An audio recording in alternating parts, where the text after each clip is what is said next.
Wrestlemania 4, the Marathon Wrestlemania.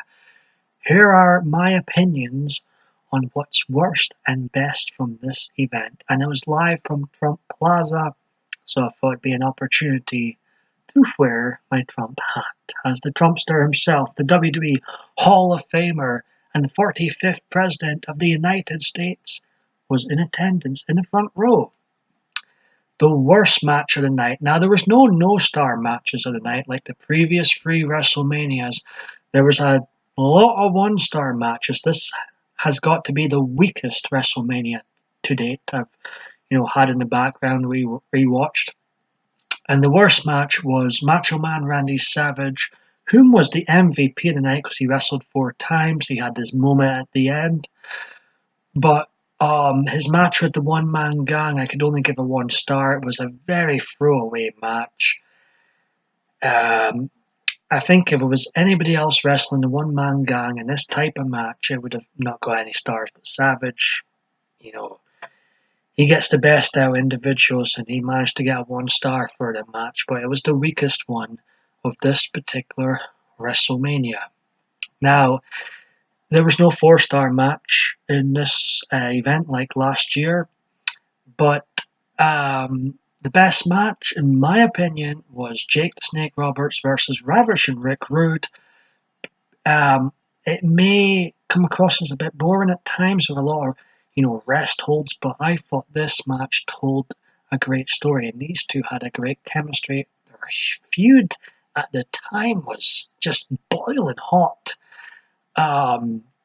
This feud was before its time, if you will, and I thought they told a good story in this match. It was, if it got a decisive winner, end up in a draw rather. The time limit ran out, but I feel like if it got, given more time and it was, had a decisive winner, this could have definitely been 4-star, maybe 5-star, but it wasn't quite there. But I enjoyed it the most out of all the 16 damn matches that took place in this marathon WrestleMania. A lot of 1-star matches, a few 2-star matches, but for me, Jake the Snake Roberts versus Ravishing Rick Rude was the best wrestling match of the night. Now, to just speed things up, I'm just going to read the rest of the matches from 15 to 2 and give you my star rating. Dave Meltzer, beat your heart out. Okay, in 15th place was One Man Gang versus Bam Bam Bigelow. Throwaway match, 1 star. 14, Don Morocco versus Dino Bravo, 1 star. The Heenan family, Bobby Heenan and the Islanders versus Dynamite Kid, Davey Boy Smith and Coco Beware, 1 star. Ted DiBiase versus Don Morocco, 1 star. The Olmec Warriors debut WrestleMania match against Hercules, 1 star. Savage versus Butch Reed, 1 star. Demolition capturing the WWF Tag Team Championship, 1 star, and they were against Strikeforce. Hulk Hogan versus Andre the Giant. Andre by this time really wasn't, wrestling well at all. 1 star, can only give it. Same with Brutus Beefcake versus the Honky Tonk Man. 1 star, that was for the Intercontinental Championship.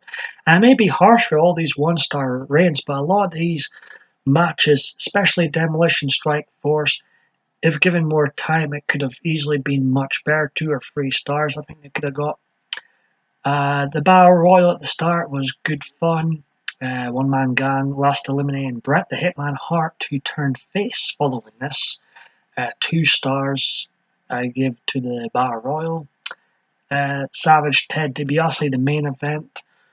2 stars. It really wasn't that great a main event. It was all about the moment more than anything. Savage Valentine, I gave 2 stars.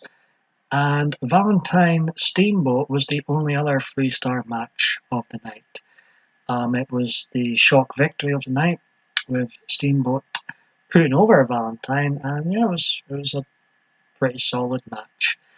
So that's all my ratings for WrestleMania 4. It was quite the marathon to watch, even though it was just on in the background. I did watch, all the matches, but yeah, it's still a very long show to sit through. Alright, next up is WrestleMania 5, back again at the Trump Plaza. Hope you all enjoyed this video, and I'm looking forward to reviewing, or giving ratings rather, to WrestleMania 5.